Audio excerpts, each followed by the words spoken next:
Aka, assalomu alaykum. Yaxshimisiz? Va alaykum assalom. Haligi men bu yerdan Maslidim aka.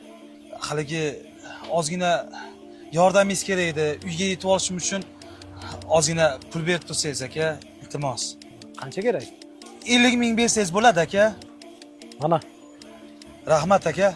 Alloh rozi bo'lsin. yaxshi yetib olgin. Xo'p aka, xo'p, rahmat.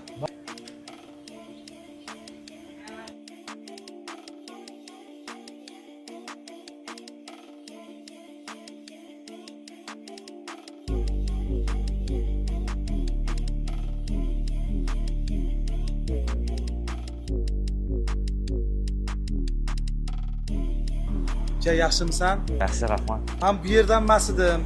Haligi pulim qolmadi. O'shanga agar imkoning bo'lsa, ozgina pul berib tursang, uyimga yetib olsam. Aka, men ham maktab o'quvchisiman. Pulim bo'lganda yordam berardim. Rahmat uka. Kimsan o'zi? Aka, haligi O'zingga keyin menga aktyorlik qilma, hammasini ko'rib kelyapman. Senga o'xshagan nomard insonlarni deb ko'chada haqiqiy muhtoj insonlar qolib, odamlar senga o'xshaganlarga yordam beryapti. Voy, menga qara. Allohning o'zi insof bersin. Vijdonsiz.